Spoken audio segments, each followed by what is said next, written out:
I start to dig back in this box, and as soon as I start to dig, you hear that unmistakable shh, the rattle goes off. My head's down in the box. I'm like, okay, just be still.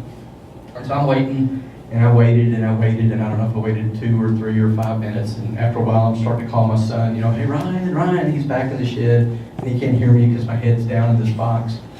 And I sat there for as long as I could. I don't know if it was 3 or 33 minutes longer, but try it sometime, right? You do this, and after a while, your legs just start shaking, and they start wobbling, and you just can't be still. And so finally, you just sit there and you say, this is really going to hurt. So I remember I put my hand up in front of my face.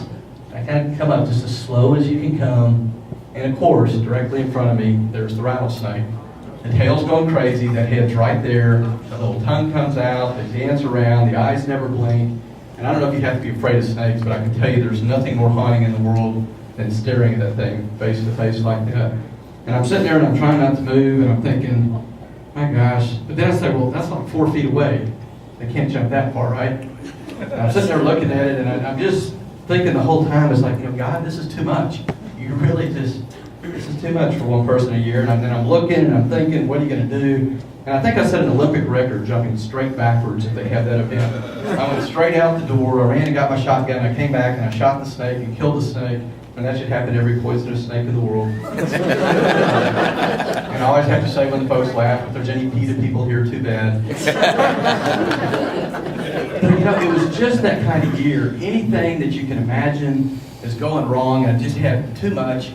And then I was riding with my son in the truck, and that little ad came on the radio. We've all heard it. It says 85% of us disapprove of the job Congress is doing, yet 95% of all incumbents get reelected. And I think I just spouted off something I wouldn't normally do. My son was right there, and I was just complaining. And he kind of looked at me and said, hey, Dad, you're a smart guy. You always tell us not to complain about stuff. Why don't you go fix it? And I kind of listened to what he said. I said, okay, he's got a point. Why am I complaining about this? Now, the other thing that was going on in my life was that book that girl had given me to read. The Brilliant Solution, something I'd never had interest in at all. But it was a fascinating book to me for whatever reason. And after I read it, I went and read Thomas Paine's Common Sense, and then I read the Federalist Papers, and I read Ben Franklin's biography, and I read Tocqueville's Democracy in America, and I just started going through the 5,000-year list, all these books. I was just consuming them. I'm a weird guy in many, many ways. When I start to get on something, I really get on it, and I don't let go. And I'm sitting there going through these books, and I was going through this terrible year, and my son kind of issued that challenge. And I remember laying in bed one night, and it's 3:30 or 5:30 in the morning. I couldn't sleep. I do this all the time. And I'm sitting there just kind of reliving, staring at that rattlesnake, and stuff started to come together for me. And it reminded me of that incident when I was 23 years old, and I was hunting in the hills of Texas, where I was walking around. Remember, I had that rifle, and I'm up, and my foot's right here, and I'm about to step on this massive water snake, and it happened so quick I don't remember.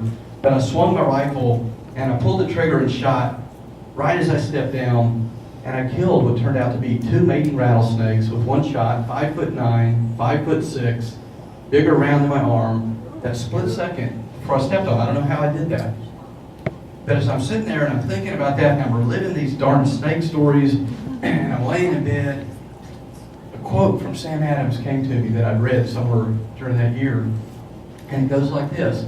He said this in 1776. If ever a time should come when vain and aspiring men shall possess the highest seats in our government, our country will stand in need of its experienced patriots to prevent its ruin. And I thought about that, and I'm thinking about this challenge my son's issued and all these snake stuff and whatever, and it comes to me, our founding fathers were brilliant men. They knew this day would come. That quote was written for a reason. I think I read that quote for a reason. And what it was saying is, they knew this day would come when the vain and aspiring men had taken control of our government, and I don't think anyone here questions that that's where we are, and we can see that our nation is at risk of being ruined, right? The greatest nation the world has ever known, we cannot keep spending like we're spending, and we can't leave our borders open, and we can't let 30% of our kids fail to graduate year after year, and that's where everywhere I go, there's folks just like you that know we have to do something, right? And that quote said, we are the experienced patriots. Right, look around the room. Nobody else is going to fix the problem but us. And what they did, they gave us the greatest form of government ever created. Right? They studied every form of government ever known to man, and they created what we have: the executive branch, and the judiciary, but then the legislative branch, two bodies. The Senate, 1/3 of the seats come up for election every 2 years, but the House, where every single seat comes up for vote every 2 years. And they gave us this system. They created this government because they knew this day would come. All we have to do is act. But how? That's where kind of my background comes in. Now, I'm not a political guy at all. Right? I've got a computer science degree from the University of Texas, and all I've done my entire life, professional life, is build systems and processes to change the way we do things. I worked on the KH-11 spy satellite system, if you remember the Gulf War, the missiles kind of coming down. I was one of the guys that helped build the first credit card reader at the gas pump. I worked over at Dell Computer for a dozen years where we kind of changed the way you buy and build and sell computers. All my life I've been in the right place at the right time on wildly successful projects that have changed the way we do things. And when my son issued that challenge, and I'm sitting there laying in bed and all these readings and all this stuff's coming together, it all just fell right into place. Just as I was able to step down and shoot those snakes right before they did some incredible damage, I think that's what our founding fathers, and I'm not suggesting that we shoot the politicians, but just as I was able to remove those two snakes, and I kind of compare the male and female gender of the rattlesnake species to the red and blue parties, right, the Republicans and Democrats, I could see no difference, and I don't think any people have a problem with that comparison. But just as I was able to remove those two snakes with one shot, right at the last minute, what our founding fathers intended was we could remove all 435 of those vain and aspiring men, one day, one election. All we have to do is send new people there. That's right. So how? And that's where the computer guy in me comes in. I thought about this, and I said, look, in the computer world, if we want to solve a problem, everything that I've ever worked on, we always start by saying, what's the root cause of the problem? And this one is easy, it's politicians. And then you say, okay, if I want to remove the politicians or fix the root cause, you say, what are the obstacles that are in the way? And I said, there's 4. There's the money in politics. There's parties telling our representatives how they will vote. There's no accountability. They say whatever they want to say and get up there and do the opposite. And they're more worried about their career than they are us.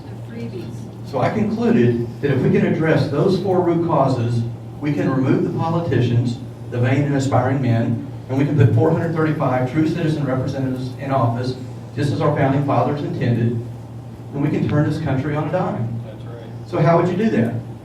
And that's where the GOOH system comes in. That's where the computer guy in me comes in. I set out to solve those 4 systems with a process, a nonpartisan process. I didn't approach this from a political perspective.